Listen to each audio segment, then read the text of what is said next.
What is going on, guys? It is the day we have finally been waiting for all the long months of the summer, the long months of the offseason, all these constant rumors regarding Damian Lillard and his desired destination. We finally have a conclusion. I'm here to break down the trade from Dame Lillard to the Milwaukee Bucks, what it means for each parties involved, and future deals within the state of the NBA. So let's hit that intro and let's get right into it. Indeed, driving, spinning, fading, 1.1 to go! Oh my goodness, Tyrese Maxey! Daniel House fills the lane and fills it up.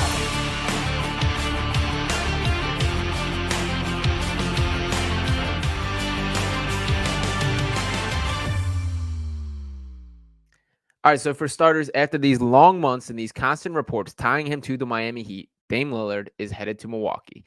Now, no, this is not the nightlife of Miami or draws the appeal of the city that Miami might, but from a basketball perspective, Milwaukee should check every single box he wants. That this is a legitimate super team, a title favorite, and the books, the sports books agree with that statement. That I love the mix of Dame Lillard with Giannis, with Chris Middleton, with Brook Lopez, and whatever the bottom of the roster turns out to be. I love the idea of adding more offensive firepower. That I think the downfall of this Milwaukee Bucks team, who obviously won a championship in the recent future or in the recent past, that the downfall of them was the lack of offensive firepower.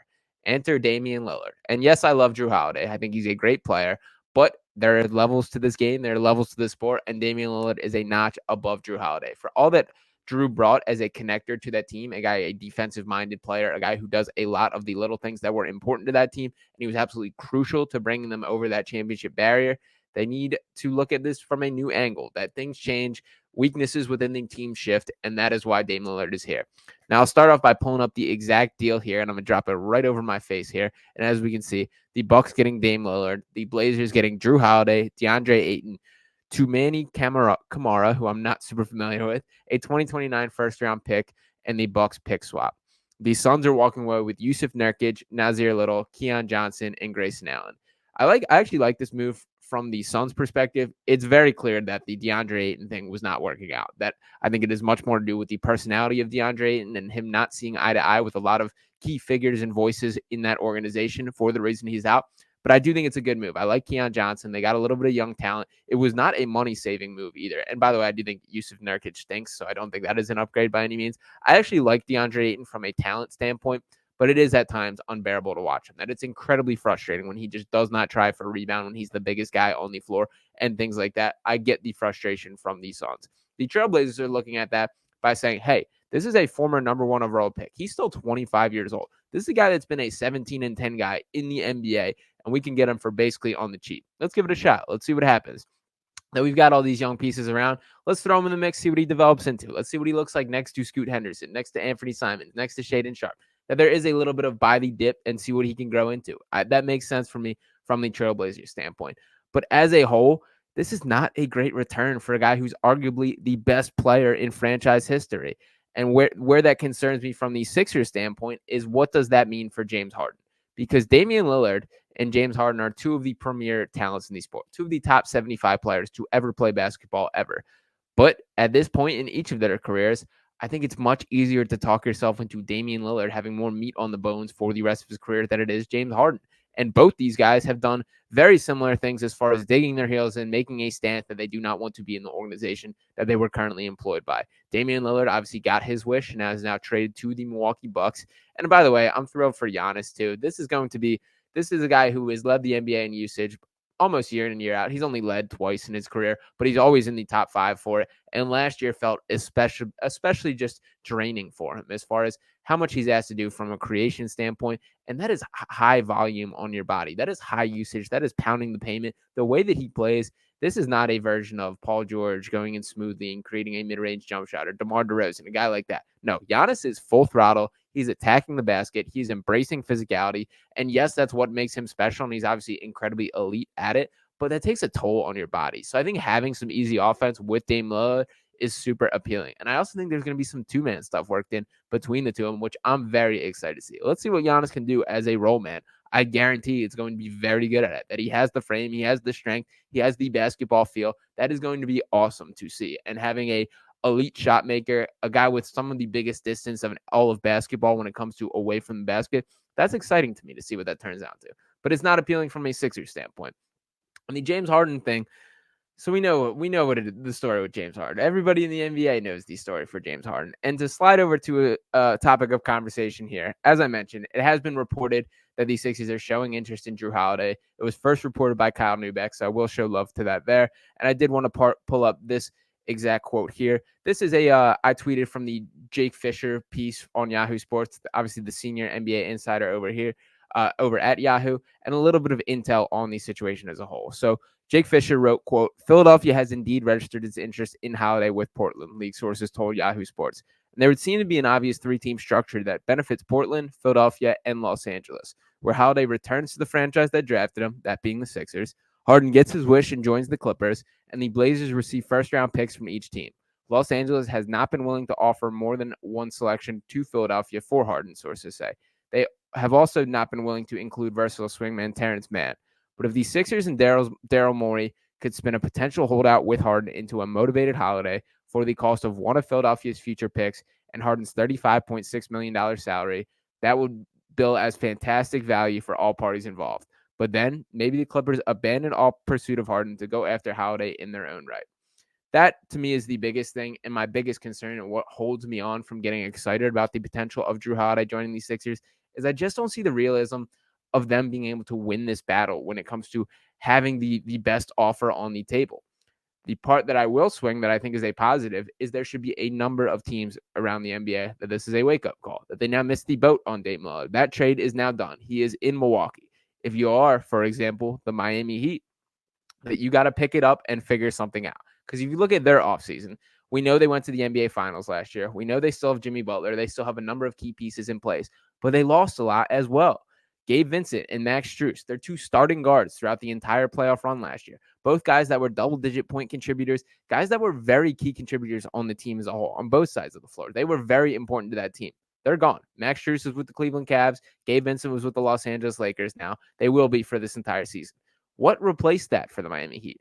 At this point in time, it's nothing. That it is the expectation is for 39-year-old Kyle Lowry, or however old that man is at this point. However old he actually is, he's a guy whose body is aging far faster than the actuality.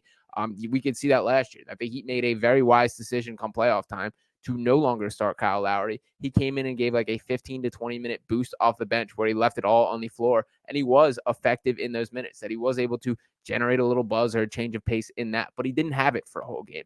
To then ask him to be a true starting point guard for the length of the entire season and a playoff run, it's just absurd at this point in time. So could that mean a stray eye wanders to a James Harden? Now, it would be very funny to see the Heat culture versus Harden culture kind of clash and see what goes on there. I guarantee that James Harden will not be getting away with some of the stuff that Daryl Morey very easily allowed. Things like flying in late to Miami or not traveling with the team in and out of a city. Things like that will be an issue, or will be at least be moments where they are addressed between those two.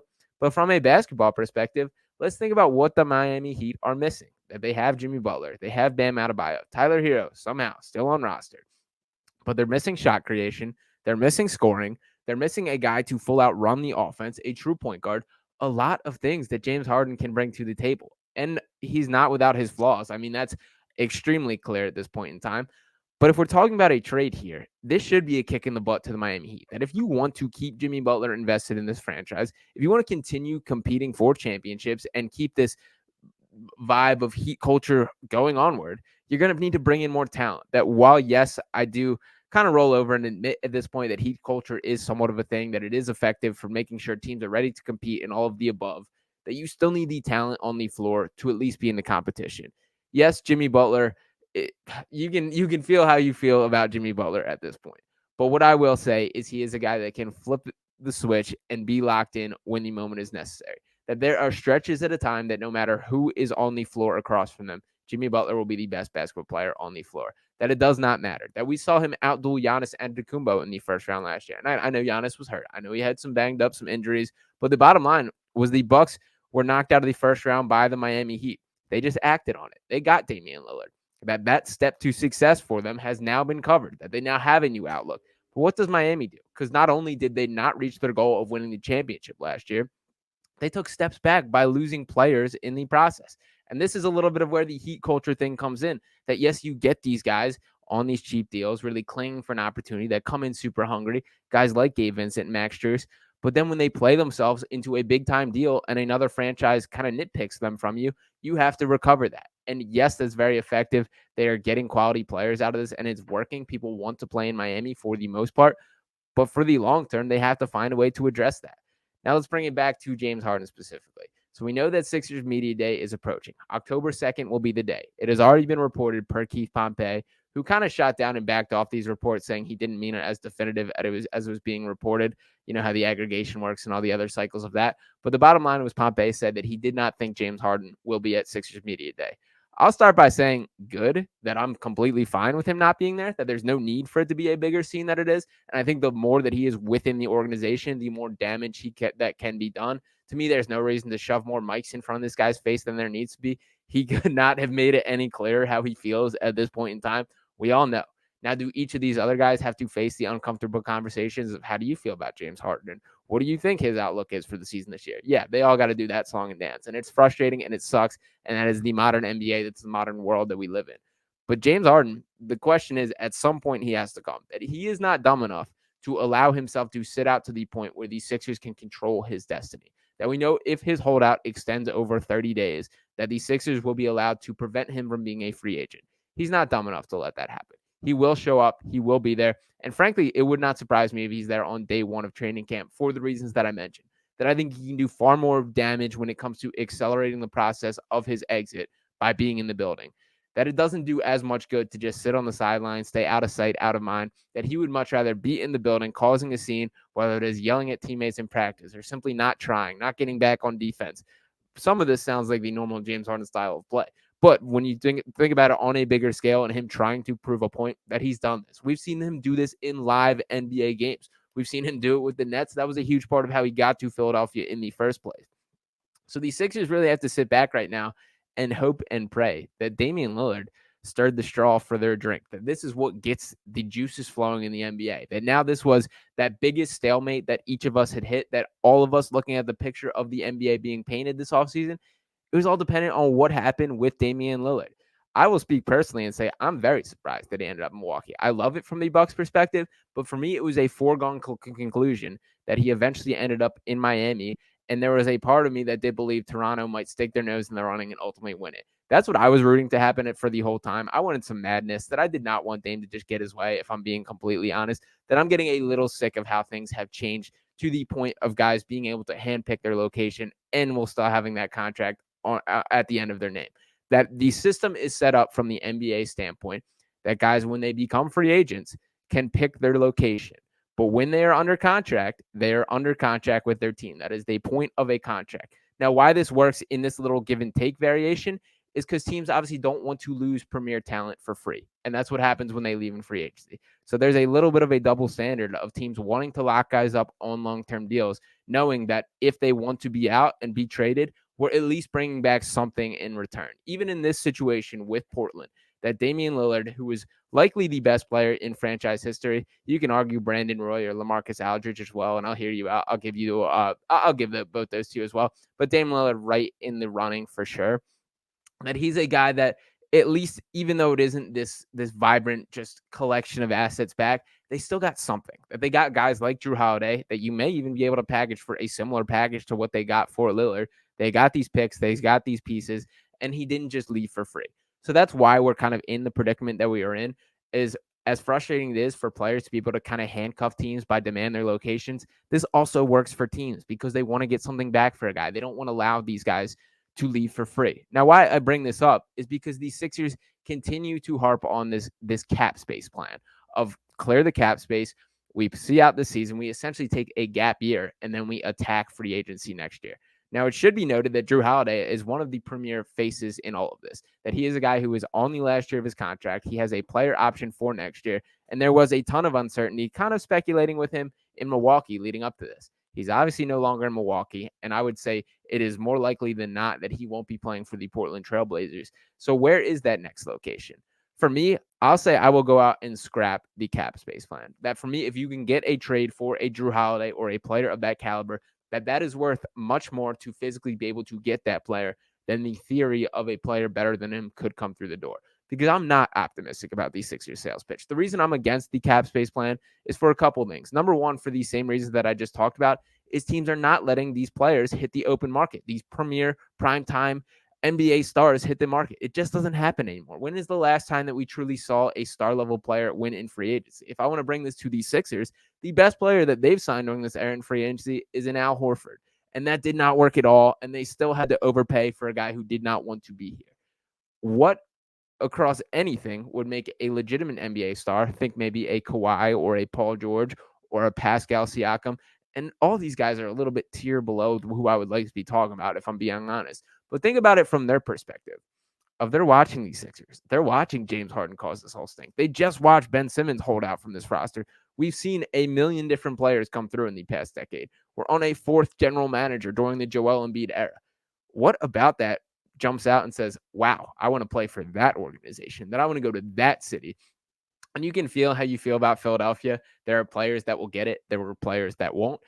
I don't know if Kawhi Leonard or Paul George or Pascal Siakam or anybody else you want to throw on the table fits in that bill. And frankly, we might not know until they're physically here. That I think there's plenty of guys who got here and expected to be built for it and weren't. And at the same point, I think there's guys that maybe got here and were a little skeptical and ended up falling in love with the city, because there is an aspect of the way fans are invested and do care and are passionate, that it is more fun when things are going well. But the Sixers have to find the right recipe, because that is the problem with the Sixers is at this point in time, is that passion is kind of flaming out. That when you look around the city of Philadelphia and you see the Eagles coming off a Super Bowl loss, we see them retooling up to a 3-0 start. You see the Phillies getting back in the playoffs again after losing the World Series. You see the vibes of these teams. And the Sixers have failed once again to get past the second round.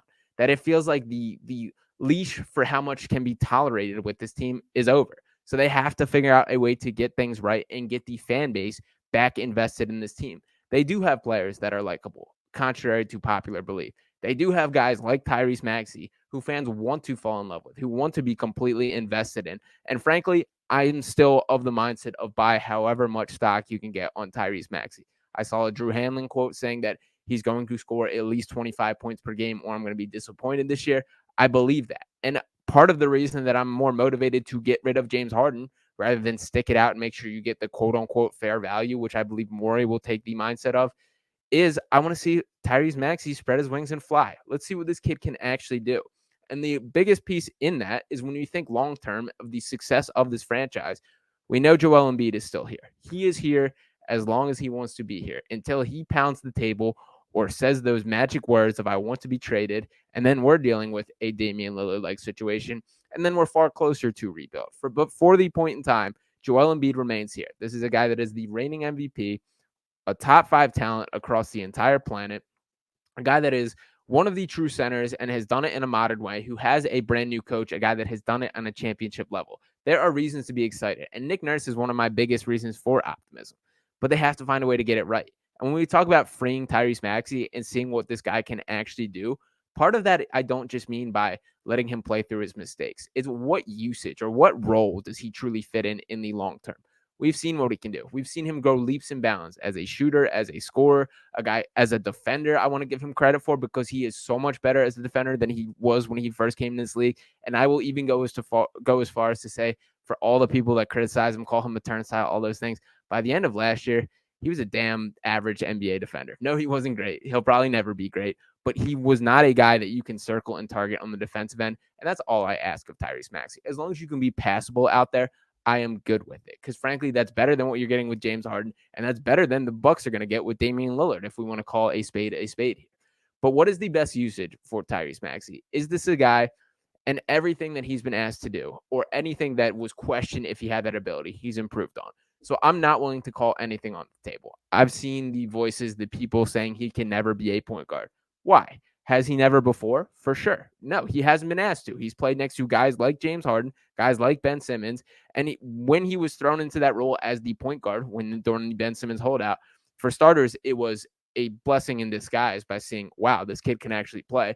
But he wasn't ready to be a point guard role. He is at his best when scoring the basketball. I think there's little doubt about that, and I don't think that will ever change. I'm not saying you will ever grow into a pass-first guy, but can you just be capable of running an offense? There's plenty of point guards who aren't quote-unquote pass-first guys, As long as you can make the right reads, and I mean things like getting downhill, whether you're drawing a defender, whether you're kicking to the corner, taking it yourself, whether you're in a pick and roll, reading when the guy's in drop coverage, when the guy's pressing, when they're coming over the top, all these things. Those are the decisions that I want to see more of from Tyrese Maxey. How does he respond to that? Because he has not really been asked to yet. For the people saying that he can't do it, I think that's unfair. I think it's the question of he hasn't been asked to do it yet. We don't know what this guy can truly do. And maybe there's a world where he never does these things, where he is at his best as a guy who is a score-first guy. He is a scorer. He's a shooter. This is a guy who's been top 5 in the NBA in three-point percentage the last 2 seasons. That's unbelievable for a guy whose stock in the draft dropped because he was not a good enough shooter. A guy who went from a 29% three-point shooter in college to over 43% at the NBA level in the span of 3 years is bananas. That just does not happen. But that's Tyrese Maxey, and he has done it. So let's see what happens from there. But if that is the case, maybe that's more motivating to the Sixers to attack a guy like a Jrue Holiday, who could be a guy who serves as the true point guard on a roster. That's what I want to see from these Sixers, is find the right mix. That I do believe in Tyrese Maxey. He's a high-level contributor for this team. I do believe in Joel Embiid, and while the battle scars are deep, and I'm probably lower on him as a winner than I ever have been before, when we think about how that season went down and how last year ended, I'm frustrated. I've been a Joel Embiid guy. I've defended him tooth and nail for everything, and I am the lowest I've ever been. But there are still qualities in his game that just can't be replicated by any player across the entire league. And the biggest thing I mean with that is on the defensive end. That's another reason why I'm not as worried about what this team does. I think you can surround Joel Embiid with any 4 NBA players, and it's going to be at least a league average defense. I believe his defense is that imposing that when we talk about him as a rim protector, in addition to a guy that can switch out and guard on the perimeter when he is asked to do it, that's Joel Embiid, that he's that level of defender. And I want to see more of that. Let's reel it in offensively a little bit.